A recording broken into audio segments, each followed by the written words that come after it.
조홍천 의원님, 김정우 의원 잘 아십니까? 네, 아주 잘합니다. 예.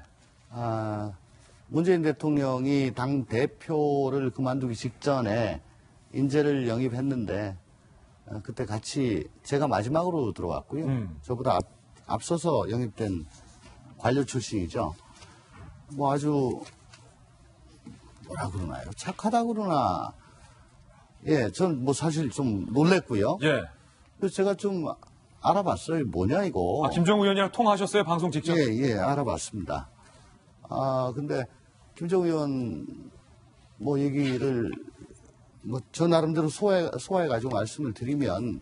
김정우 의원의 해명이겠군요. 그렇죠.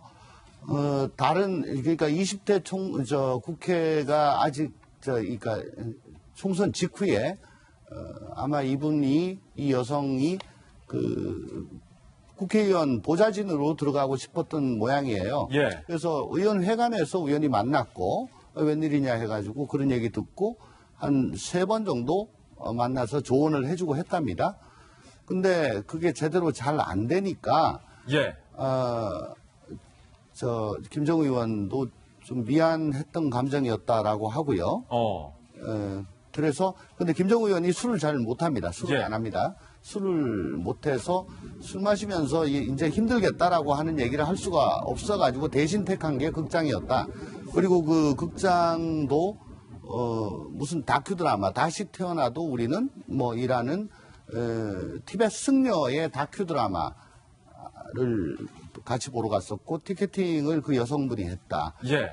그리고 그 영화 장면 중에 초반부에 어떤 중요한 지점이 있었는데 거기를 이렇게 가리키다가 손이 내려오는데 그 팔걸이에 있던 그 여성분 손에 그게 스쳤다.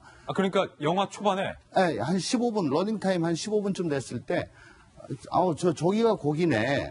라고 하면서 이제 가리키고 내리는데 팔걸이를 같이 쓰잖아요. 예. 그때 그 팔걸이에 있던 여성 손에 스쳤고요.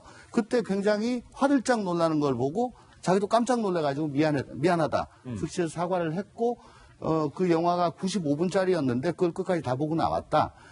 그리고서 그게 2017년 10월 달인데 아까 말씀하신 대로 2018년 3월 5일 안희정 전 지사에 대한 미투 그 폭로가 있은 당일서부터 이제 문자가 오기 시작하고 처음에는 뭐 사과해라 그래서 사과했고 또 사과하고 했는데 당시에 자기 입장은 어쨌든 성인지 감수성에 의해서 그 최대한 여성 입장이 되어서 배려하고 또 그래서 아마 굉장히 자세하게 또 좀 강하게 사과의 뜻을 표했다. 근데 이분이 보낸 게 전화가 260여 건, 문자가 670여 건, 뭐 보이스톡 280여 건 등 총 1247회나 막말, 뭐 욕설까지 해서 그동안에 자기는 정말 대응이 자유롭지 않아가지고 끙끙 앓고 있었는데 이번에 이렇게 고소를 하고 또 보도가 되고 하니까 자기도 그동안에 당했던 그 명예훼손에 대해서 맞고소를 한 것이다. 라는 제가 얘기를 들었습니다. 그러니까 김정우 의원의 주장에 따르면 두 분이서 같이 본 영화가 다시 태어나도 우리라는 뭐 그거였던 티벳 승려의 환승 다큐멘터리 뭐 영화였다. 김정우 의원이 주장하고 있는 내용에 따르면 총 1247회 여성으로부터 협박을 받았다라고 주장이 나와 있는데요. 김정우 의원이 문자 메시지도 공개했습니다. 함께 보시죠. 너의 딸과 아내도 성폭력 당해서 고통을 당해봐야 한다. 네 자식들 성범죄 자식으로 만들어줄게 라는 문자 메시지. 그리고 야당이 당신 반성문을 넘길 수도 있다. 반성문을 김정우 의원이 써서 준 모양이에요. 여성에게. 아버지가 성추행하고도 피해자 우롱하는 파렴치 아니라고 내 딸을 간접 피해 당하게 해줄까? 라는 문자. 전화 받아. 너네 사무실 다 부수기 전에 X 자식아 대답해야지. 좀 만나자. 지금 좀 알아. 등등의 문자를 보냈다라는 건데 노영희 변호사님, 김정우 의원은 협박을 당했다라는 혐의로 해당 여성을 고소했고 해당 여성은 김정우 의원이 나의 허벅지와 손을 만졌다라는 성추행 혐의로 서로 고소를 한 상황.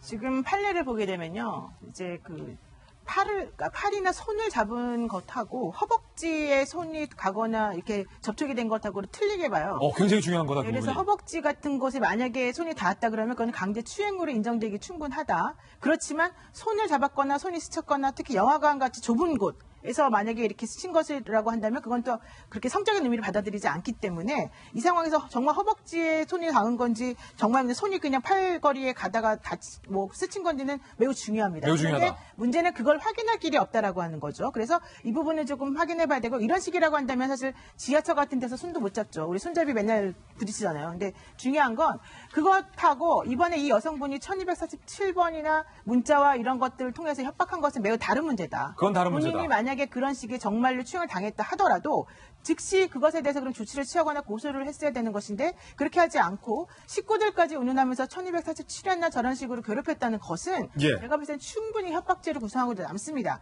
그래서 이것에 대해서는 양쪽 다 물론 따져봐야 되겠지만 강제추행이라고 하는 것이 썩 인정되기는 쉬워 보이지는 않는다. 그렇지만 그래도 불구하고 김정은 의원이 반성문도 쓰고 사과됐다니까 오히려 그것이 본인의 잘못을 인정하는 그런 걸로 될 가능성이 증거가 될 크다. 가능성이 크다. 네, 그리고 이 여성분도 또한 본인이 보낸 여러 가지 문자나 이런 것들이 내용이 사실 상당히 좀 제가 봤을 때 심각한 수준이거든요. 이런 경우라고 한다면 이 여성분도 마찬가지로 형사적 처벌을 받게 될 가능성이 높은 걸로 보입니다. 둘 다 처벌될 수 있다.